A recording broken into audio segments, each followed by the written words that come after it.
Sex is a battlefield.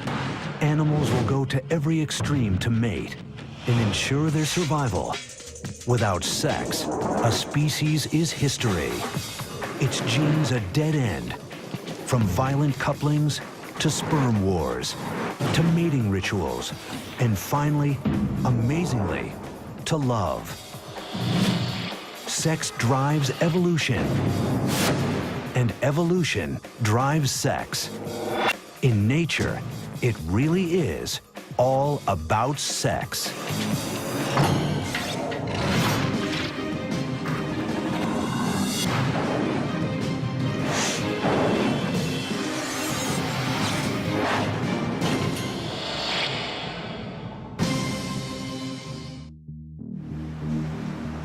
Just off the coast of Bimini Island in the Bahamas, scientists are studying a marvel of evolution. Over millions of years, evolution has built the protruding jaw and razor-sharp teeth of the ocean's master predator. But sharks are more than just killing machines. They are pioneers of sex. 500 million years ago, sharks really invented what people would call sex. Sam Gruber has studied sharks for 45 years. People basically don't know much about sharks, and they think of them as the death fish from hell, but really they're highly, highly sophisticated, tremendous animals. In addition to complex navigation and communication systems, sharks were one of the first to develop a whole new way to have sex. May not look like very much, but it represents a huge evolutionary leap in reproductive behavior. If you look very closely, you'll see these two little finger-like projections, which are called claspers, are actually the penis of the male shark. 400 million years ago, sharks became one of the first vertebrates to evolve a penis. But they were hardly the last. Over millions of years, the penis proved so valuable that it evolved independently in animals as different as insects, birds, and reptiles. The penis is a good example of convergent evolution because it serves one purpose, but it's arisen in many different ways in a variety of organisms. But how did the penis become so vital? 700 million years ago, sharks, fish, and other vertebrates have yet to evolve. Sea life is instead comprised of simple, single-celled creatures. To pass on their genes, they don't have to partner up. They can reproduce by themselves. Reproduction before sex was all asexual. Asexual reproduction means that you just make copies of yourself and send them off into the environment. They have all of your genes and no one else's. Asexual reproduction does guarantee that 100% of an organism's genes are passed on. But on the evolutionary battlefield, this strategy has one serious flaw. When each and every creature shares the exact same genes, they also share the same genetic weak spots. Imagine that a virus shows up on the scene, and that virus attacks you if you have a very specific gene sequence in your DNA. Now, if everyone in your population has the same DNA, that means that that virus is going to wipe everyone out. But with sexual reproduction, the mixing and matching of genes increases the odds of at least some individuals living on. The secret to survival is sex. The first animals to adopt sexual reproduction emerged 600 million years ago. But the sex they practiced is not what humans might imagine. These passive creatures, relatives of modern coral, were tightly anchored to the sea floor. How can you mate when you can't move? Cast sperm and eggs on the waves and hope they meet. Each summer, billions of coral polyps simultaneously launch their reproductive cells into the current. Each coral releases both sperm and egg, but instead of combining with each other, they wait until they encounter the seeds of another coral. No one knows how they do it. This mass spawning is one of nature's most arresting spectacles. But it evolved as a matter of survival. Mass spawning by corals could be called a defense mechanism. Having all of the eggs and sperm released at the same time allows some of the offspring to survive even when there are predators around. You swamp the predators, you produce so many that they can't all be eaten by those predators at that point in time. For stationary animals, casting DNA into the ocean may have been the only way to sexually reproduce. But a new class of creatures was about to evolve, and sex would evolve with them. About 570 million years ago, in a very brief period of time, we see the origin of many different, often very complex body forms, some of which are still with us today. Many forms that resemble modern invertebrates, crustaceans. We even see the first fish. These early fish could move like no other creatures that came before. Instead of relying on ocean currents to carry their fate, males could directly target the female's eggs with their sperm. But even this method of mating had its pitfalls. The eggs, once fertilized, were not only tiny and fragile, they were exposed. This forced the parents to either stand guard or abandon them altogether. It would take another 200 million years for evolution to come up with a new plan, which is where sharks come in. In sharks, evolution gave rise to an innovation that allowed males to deploy sperm directly inside the females. Sharks invented sex, so to speak. This is just a huge difference from what we see in animals that lived a half a billion years ago.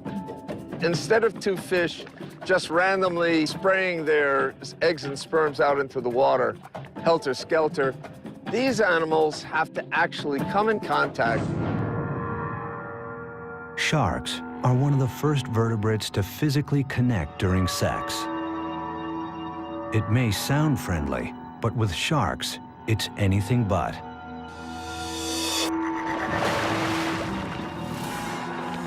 Cute guys, right?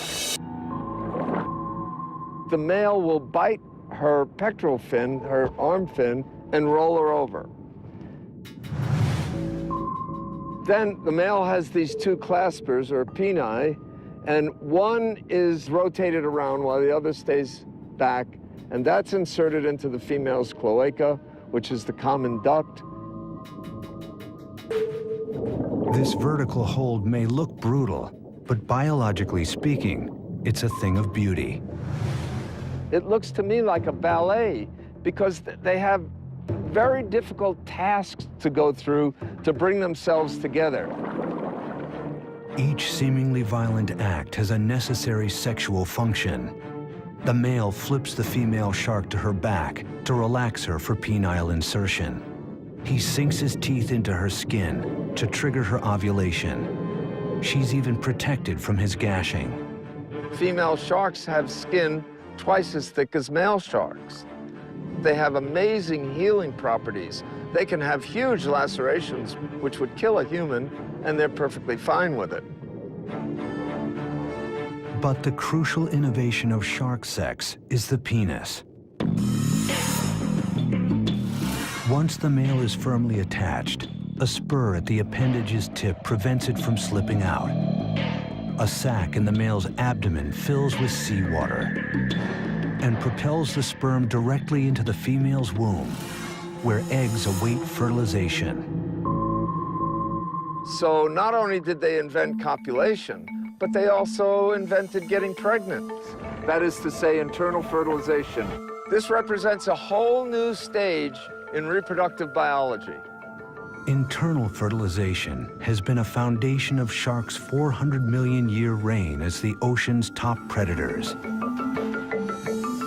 Not only does it protect their developing eggs from enemies, it leads to the birth of large, fully formed pups that are literally born to kill. For hundreds of millions of years, animals would remain confined to the Earth's oceans. 370 million years ago, a unique lineage of fish began to move towards land. Called tetrapods, they evolved legs from fins. In time, those legs became sturdy enough to let them move out of the water. But this new world presented new problems. If you look around today, there are creatures that spend all their time on land. But to do that, you have to have a whole lot of tricks. You have to be able to lay eggs or give birth to live young. If you are laying eggs, your eggs have to be waterproof. The fish ancestors of tetrapods simply dropped sperm into the current to fertilize eggs. But that wouldn't work on land. So one group of tetrapods, the ancestor of reptiles and mammals, successfully changed their method of reproduction. As sharks had before them, reptiles developed internal fertilization. And then they went beyond, evolving an extraordinary adaptation to protect their young. The amniotic egg. This marvel of evolutionary engineering not only nourished the developing young within, its hard shell kept the egg from drying out. The amniotic egg gave reptiles the ability to conquer land, reproducing, spreading, and growing on a whole different scale. And for the dinosaurs, this scale would be a big problem. When you're 40 feet long and weigh 6 tons, how do you do it?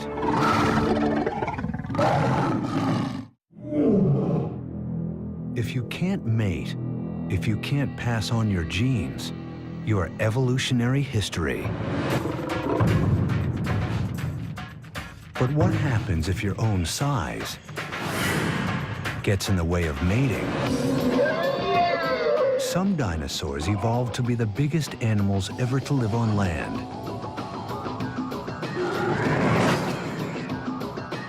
With dinosaurs like T-Rex topping out at more than 15 feet, sex gets complicated.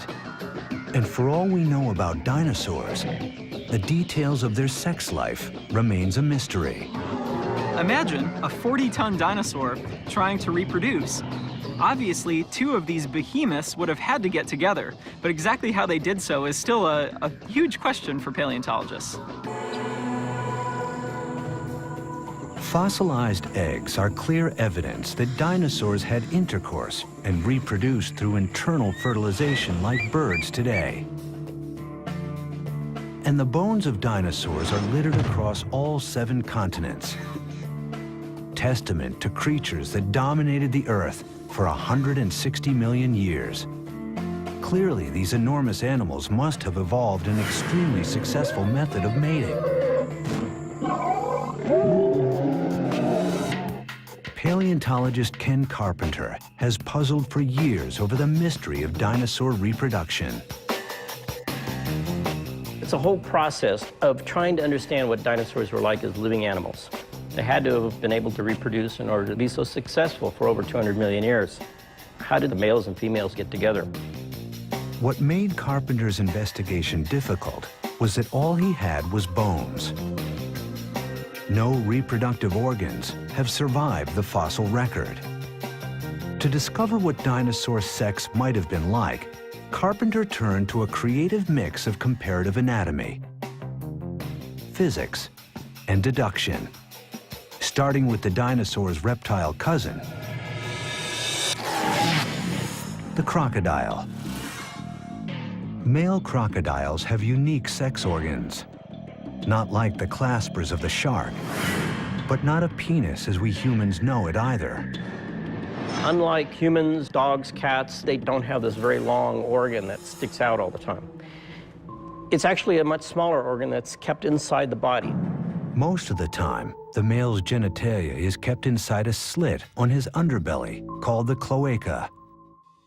During sex, however, muscles inside the cloaca contract, averting the animal's penis.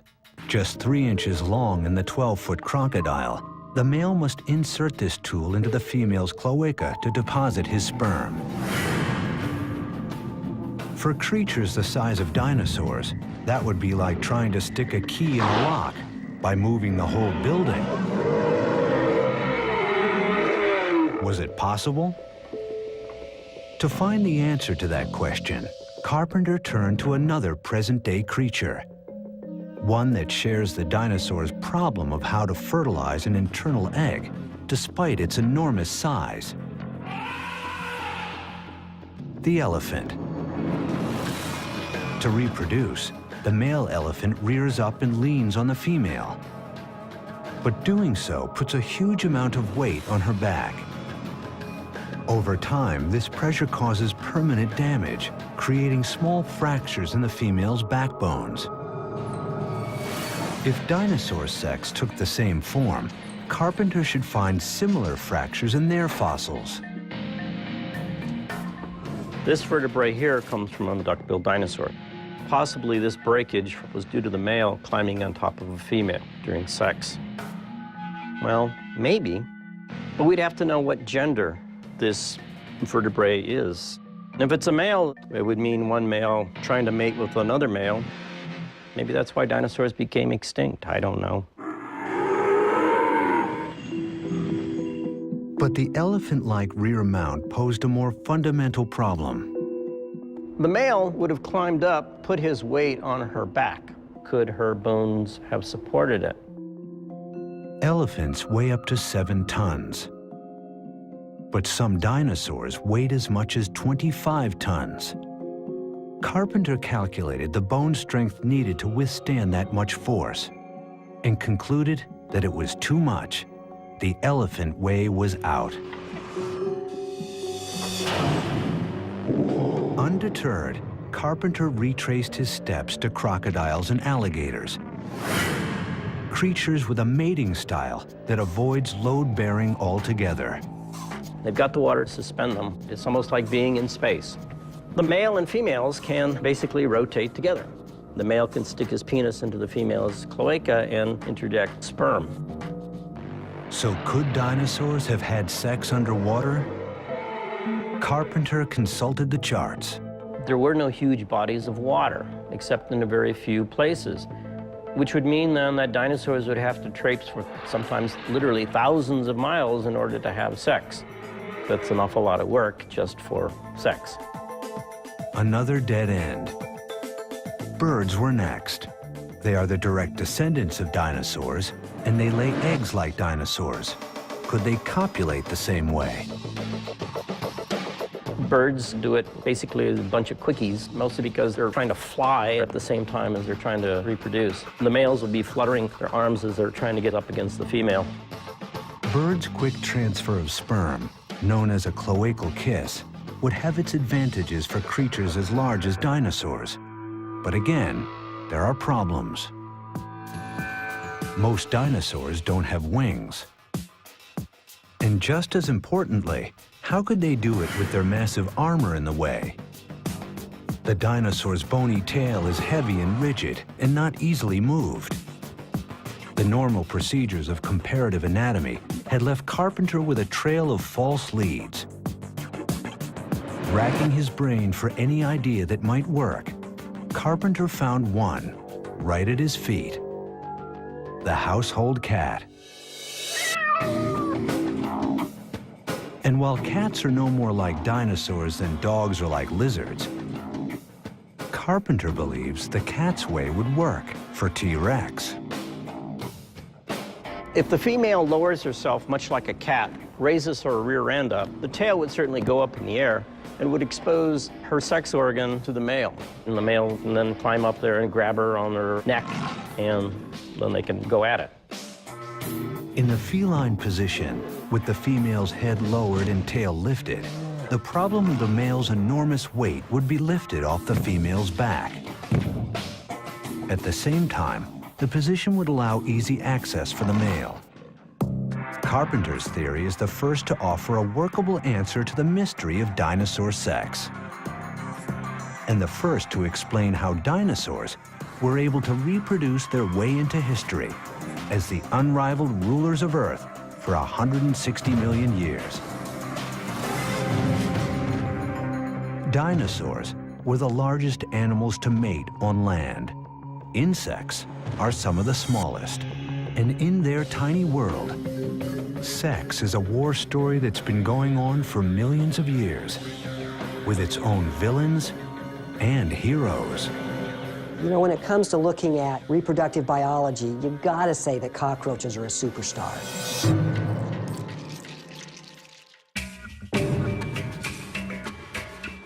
65 million years ago, an asteroid 6 miles wide hurtles down from the sky and smashes into the Gulf of Mexico. The impact signals the end of the dinosaur age. Their extinction claims half of all species, turning the Earth into a wasteland. But insects endure. How insects outsurvived so many other animals is still a mystery. Some scientists believe the asteroid's impact caused a temperature shift that put insects into hibernation.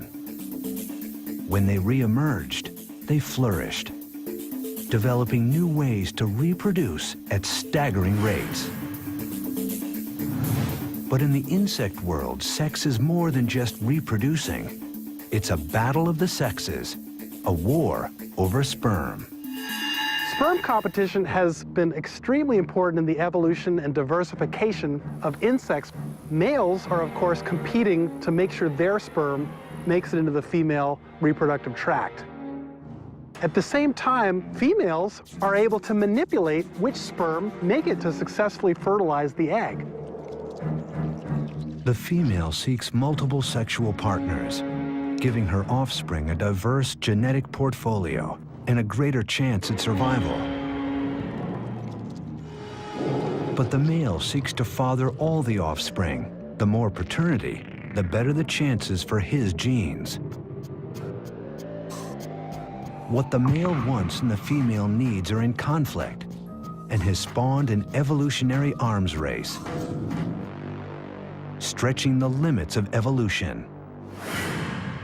A far cry from the shark's simple clasper, insects have evolved the widest variety of penis shapes on the planet.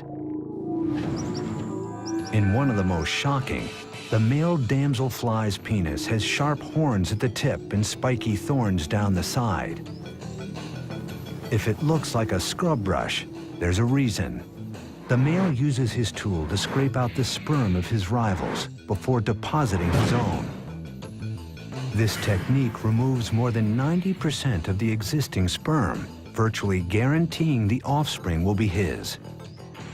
And the males of other insect species take even greater pains to guarantee a return on their deposit.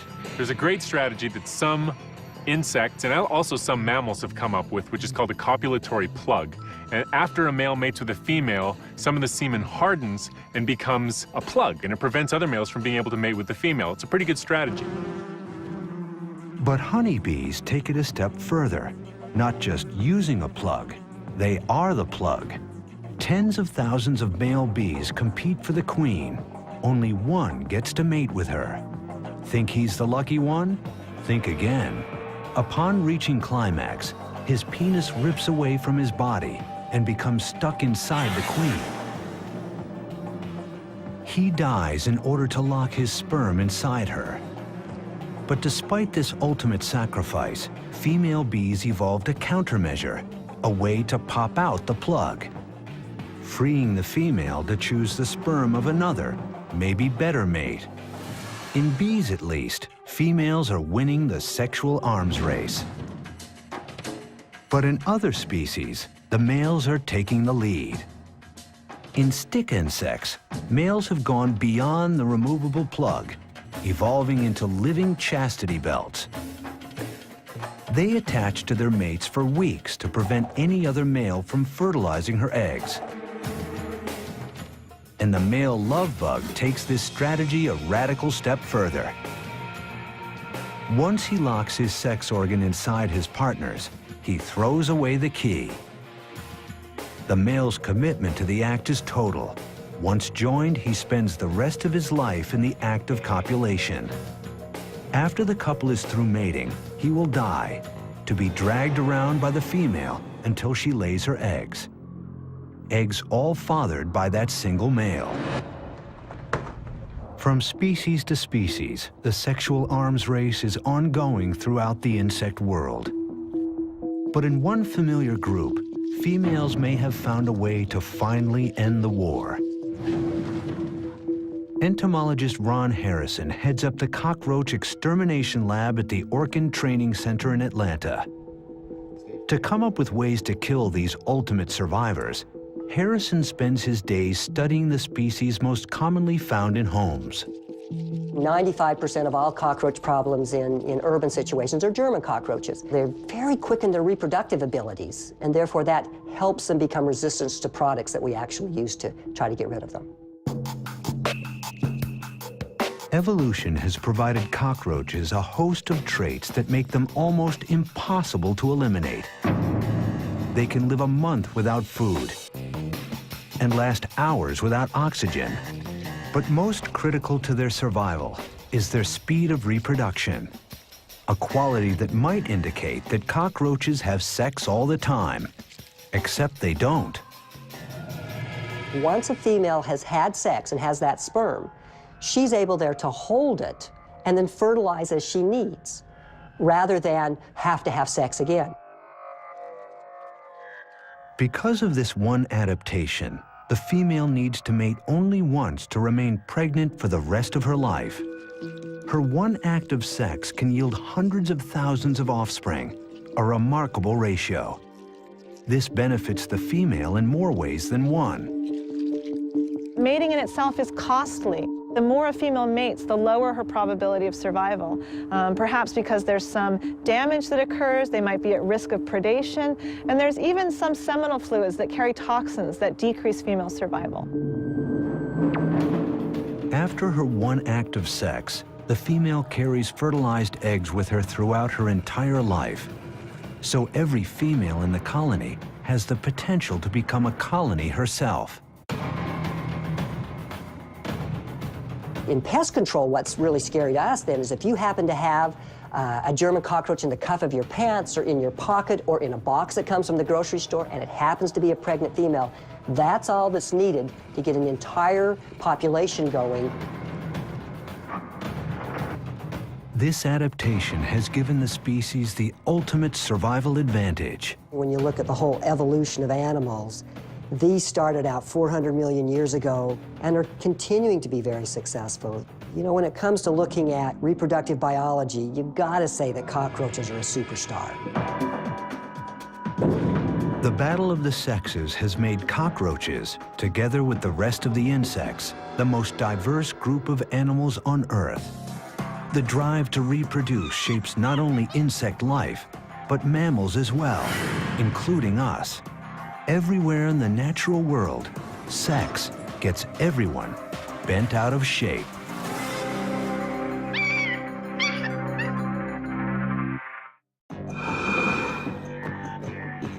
Animals will do anything to mate. The drive to pass on genes and ensure survival of the species is so strong that it causes evolutionary changes. This process is called sexual selection. It's a type of natural selection, but it's the kind of selection for the kind of traits that evolved not to survive another day, but to win at the mating game. To be successful, in evolutionary terms, your genes have to be in the next generation. As soon as you have sexual reproduction, what you're doing is going out into the environment and looking for other individuals that are doing well and trying to get some of their genes into your offspring. You need to assess how everybody in your population is doing in terms of their reproductive output. The game of courtship in the animal kingdom is largely typecast. For the most part, males display, females choose. There's not an animal on this planet in the wild that will copulate with anybody. They all have favorites. Too old, too young, too scruffy, too stupid acting, and they won't do it. And for good reason, because an animal only has a few chances to pass their DNA on into tomorrow. And so they want to do it with the kind of individual that will really enable them to survive. And females can often have really weird criteria by which they choose which male they're going to mate with. Sexual selection has had huge consequences. Males of a species, they have to compete with each other to find a female. It gives rise to a whole different set of behaviors and appearances in animals to compete with other males and try to get a female mate. For example, a moose uses its antlers to fight other moose in order to win the opportunity to copulate with certain females. So there's two types of traits that evolve for sexual selection. One are traits simply to fight off members of your own gender, and others are traits to attract the opposite sex. The pressures of sexual selection worked on the male stalk-eyed fly to compete for the largest eye stalk, on the male finch to sing and to show red, on the rhinoceros beetle to grow massive fighting horns, on the male lion to grow his mane, and on the male giraffe to grow a powerful long neck. Some forms of sexual selection can actually drive species extinct because the traits that females prefer are so elaborate that they actually get in the way of day-to-day lives of males. Take the case of the Irish elk, the ancient cousin of Europe's fallow deer. Females really liked big antlers, and so over time, males with large antlers were selected over males with smaller antlers. Over progressive generations, the average size of antlers in the population got bigger and bigger and bigger and bigger. Eventually, the antlers got so big that they were at the very limit of what an animal can sustain and still survive in its environment. And ultimately, the Irish elk went extinct, and a lot of people think that it went extinct because its antlers were just too big. But even after the rams have butt heads and the mating has begun, in some species, the female has more work to do to be sure the goods are delivered. The female or the male approach each other, then the male mounts the female. After 1-2 seconds, the female starts calling. German primatologist Dana Pfefferle works with a unique group of wild macaques who live atop the Rock of Gibraltar. She came here to investigate the mystery of why female macaques cry out so loudly during sex. Over 2 mating seasons, she recorded the macaques, focusing on the frequency and intensity of the females' cries. She then looked for differences between the females who made noise and the females who didn't. What she found was extraordinary. Far more of the noisy females became pregnant. The earlier, the faster, and with the higher peak frequencies the female calls, the more likely the male is to ejaculate. In fact, males were 10 times more likely to ejaculate with a calling female than with a silent one. Pfefferle concluded that the females evolved the loud sex noises in a clear case of sexual selection. The noises increase the odds of bearing young. They're screaming and shouting for a reason. If he doesn't ejaculate, then what's going to happen is she's not going to conceive. So what she's got to do is she's got to encourage him. Eric Shaw has spent years closely observing the Gibraltar macaques, who are known for one thing: sex. They have sex on average once an hour, and they have evolved to use it for social purposes. Kevin. No, but we've got free-ranging primates here that we know have been here for 300 years. I know. Stop panicking. There's a lot of questions that they can answer for us. Be it a question of how to feed them, or be it a question of sex. For these primates, sex is part of how the community communicates and bonds. They use their sexuality in a lot of ways like we do, I suppose. You had a male and a female here, and he threatened her because you're a little bit too close to my food. To stop the threat, she presents herself. In other words, take me, I'm yours. Here we go.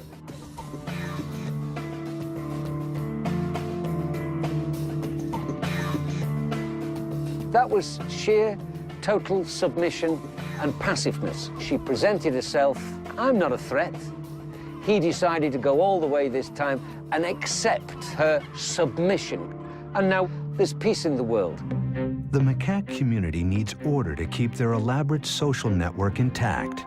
There are little families within families, you know. One female will have 5 children over here, another will have 4 over there, but they need this protection, they need this cohesion, they need to move as a troop. With primates like macaques, sex moves beyond its primary function and is put to many different uses. The scientists call these behaviors sexual currency. Primates have developed sexual reproduction to an elaborate art. No longer is it just a physical coming together with no consequences other than reproduction. Now it's the fulcrum of many different aspects of primate societies. A lot of the primates will exchange food for sex, express power with their sexuality, express friendship with their sexuality. Sex is a very powerful exchange mechanism. The mix of sex for reproduction and social purposes evolved by primates like the macaque set the stage for the human sexuality that was to come. Humans would add one more most unusual layer to the evolution of sex. Human beings began to emerge as distinct from our primate cousins just a few million years ago.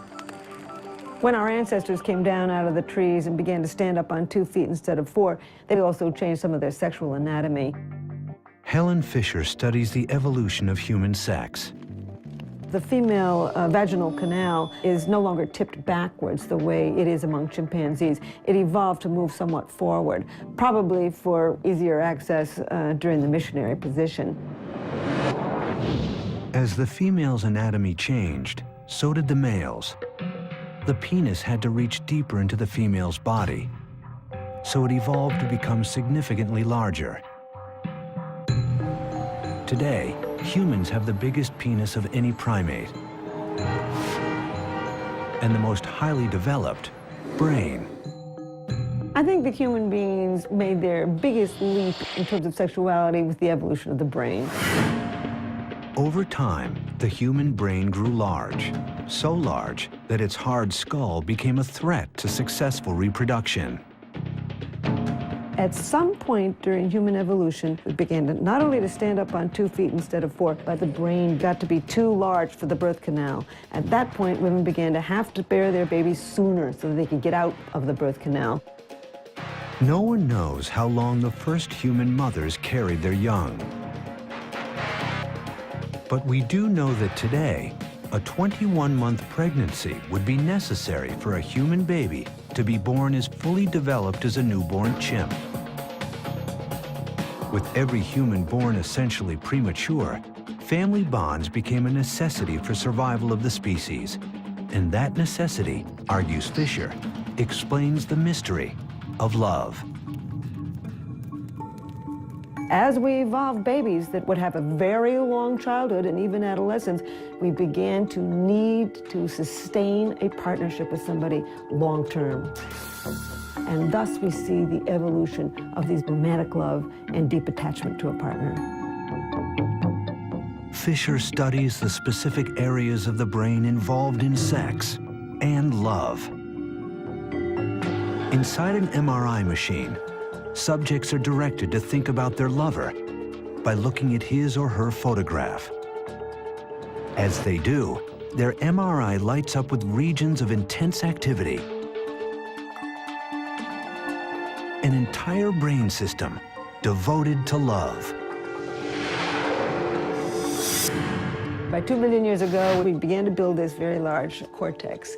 And then suddenly, sex and mind became interconnected. These brain systems for the sex drive and for romantic love are woven deep into primitive parts of the human brain. Humans forever changed sex with the evolution of love. And now, humans are going a step further, taking our evolution into our own hands and separating it from the act of sex.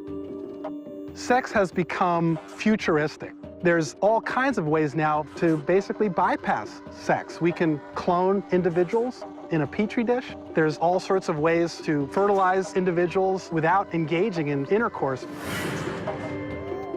What is occurring today is that biology is beginning to manipulate those processes to alter its own self and to take control of its own future evolution. So it's becoming a very conscious thing, and 100 years, 200 years from now, as we move forward, the process of human evolution is going to be directed by human choice.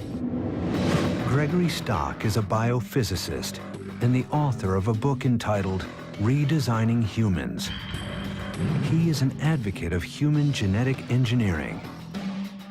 And I could see a time when it's viewed as just kind of careless to conceive of children by the old ways, where it's just some random meeting of egg and sperm. How could you be so careless about something as important as a child? Stock believes the logical first step will be genetic screening, a process in which couples will be able to bring their sperm and egg together in the lab to generate multiple embryos. Then pick the one with the most desirable traits. So I think it'll be the parents will make choices about their children that are a little bit different from themselves, but really resonate with their own personalities. If they're really outgoing, they'll want children that are outgoing. If they're really conscious about their own intelligence, they'll choose kids that have a little leg up in that realm. If they're really athletic, they're going to want an athlete. And I see an enormous diversity as we go out into the future. We already are living in the age of engineered reproduction. The first so-called test tube baby is now in her 30s. Successfully cloned animals include the mouse, sheep, cattle, cat, horse, and chimp. Theoretically, the technology to clone humans exists, but hasn't yet been used. For Stock, a future of engineered humanity would simply be a new phase in evolution, consciousness having evolved to the point where it can chart its own future. As you begin to have meaningful choices, things that can be done that people consider to be of value, for instance, a genetic screening so that you can be absolutely certain that your child is going to be very, very healthy, then I think you're going to get these technologies used in a very, very broad fashion. Natural selection has made some bad choices in the past. An awful lot of people have very bad backs. They've got bad shoulders. They pull out various parts of the body because it's not yet perfectly evolved. And if we could make some changes in selection so that we get rid of genetic diseases, it would be an improvement. As humans move to take the reins of their own reproductive evolution, a vital debate has begun. Genetic engineering in humans is a very risky activity. The problem is that by introducing variation, we might not know what all the consequences will be. We may insert a gene that we think causes one effect, but in fact it will cause other effects and disrupt the normal functioning of our chromosomes. Of course there are going to be problems. There are always problems with using technology, especially potent technology. But that doesn't mean we shouldn't go there. It's going to be a very messy, a very chaotic, a very unpredictable process. And to me, it's just the next stage of evolution. Taken to its logical extreme, in the future, the act of sex may have no place in human life at all. But for most scientists, the thought that the human animal would drop a behavior that is the product of millions of years of evolution is highly remote. Genetic engineering is far from the end of sexual reproduction. We're far from evolving beyond sex. I don't think that's ever going to happen. As long as there is life, it seems there will be sex.